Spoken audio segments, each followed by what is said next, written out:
Everything your school taught you was a lie. Okay, all right. I'm exaggerating just a little bit. Not everything, but there's definitely some things. One of those things is your disc. Your spinal disc was equated to a sponge, and sometimes they equated it to a pillow. It's not. That is an outright lie, and don't buy it. You should no longer buy it. Uh, and why is it so important that I would have to get on video and start talking about it? Uh, am I just being petty? Okay, maybe a little bit, but really, there is a reason to the madness.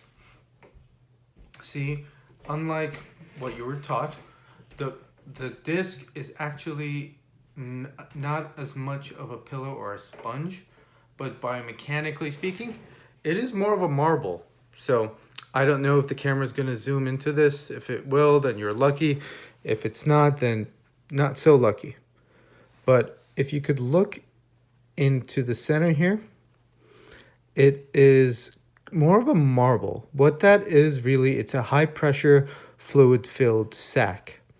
And that's what ruptures when your surgeon tells you that you need to have this replaced. It's not always the case. It just depends on how much disc density you tend to lose. So now this center part, it's called the nucleus pulposus. So you could compare it to physics. The nucleus of the of an atom is right in the center. Now around this are layers of fiber, type 2 fibers, if we're being specific, and they're meant to support that nucleus. So you want to look at it as though this is the ball bearing, and when the disc sits on it, it helps it navigate through all of the axes of motion. So it's bending forward, it lifts up, but this model is very rigid because I did not invest on the pricier model. But generally, it helps serve as the bearing for the upper segment to pivot forward, backwards, to the sides, and then if we're rotating on the y-axis, it helps rotate it as well. So the reason I say this and I'm talking about this is because the disc is what we would call an avascular tissue, which means that there are no blood vessels. You know how the blood oxygenates everything and helps bring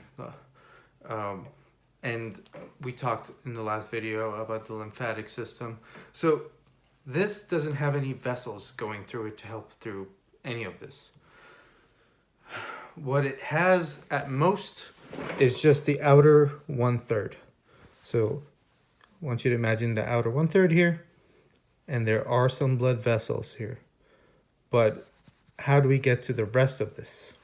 That's where we go back to yesterday's topic about motion. I know we covered a lot yesterday. I told myself I was going to give it 5 minutes, and then I ended up going twice that time. And it wasn't the intention, but there was just a lot of ground to cover. And by then it was too late. I was too sleepy. And I just left it as a 10-minute big piece, which you could just end up breaking up for yourself. However, the gist of yesterday is physical activity is a lot more than just aesthetics and looking good, even though it's a great side effect. But of course, there are other benefits, as the recap is cortical stimulation. The cortex of the brain gets stimulated with activity. The lymphatic system, which is the body's sewage system, unlike the vascular system where it has a heart to pump the blood through, the lymphatic system needs your physical activity in order to detoxify. So you want to spend all this, luxury treatments that promises to detox you.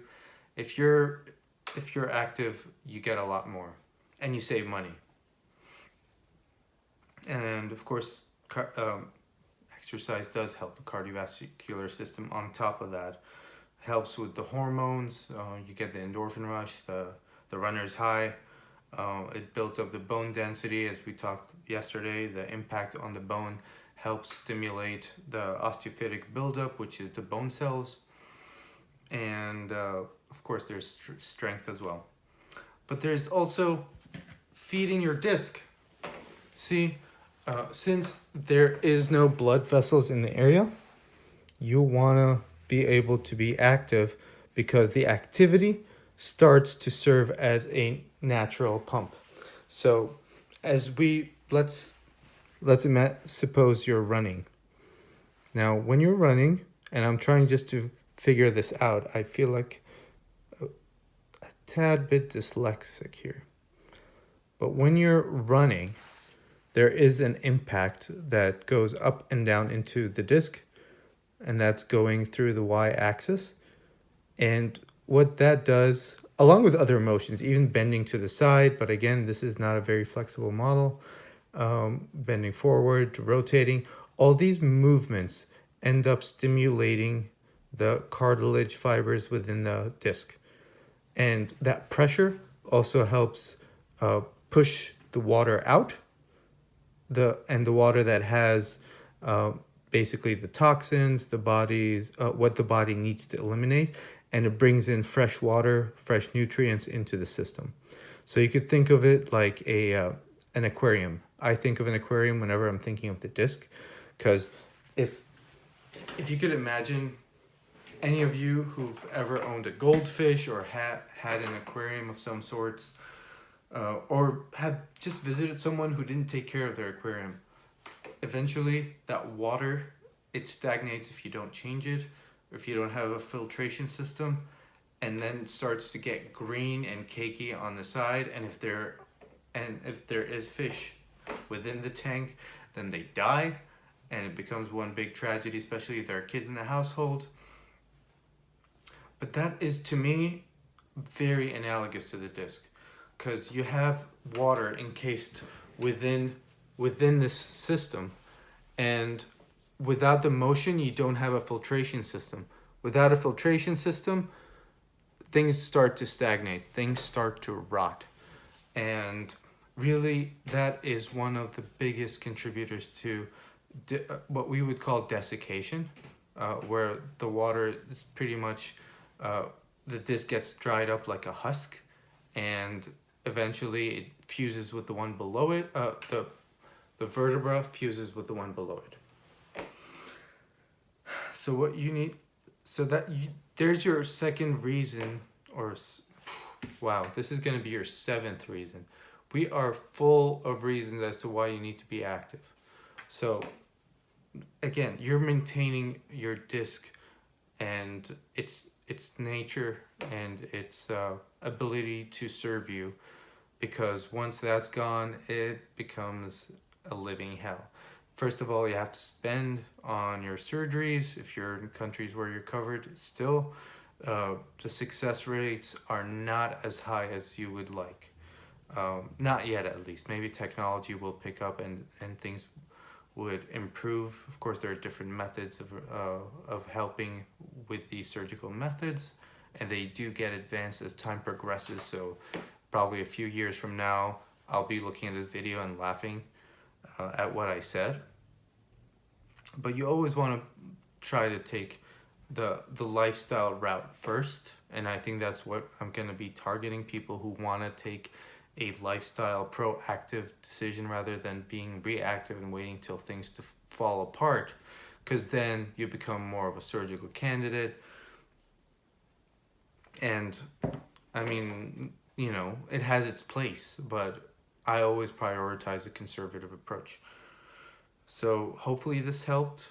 You could always comment with what you want me to cover, any aspects of anything that you're curious about. Of course, the disc relies on a lot more than just hydration, posture, ergonomics, all these things, which we're going to be covering because I'm on a 10-day challenge thanks to my friend Sean.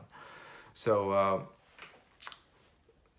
this is a bony Halloween decoration. But just to remind you to press that like button and press the subscribe button and leave a comment, and hopefully this helped you out and made a difference for you.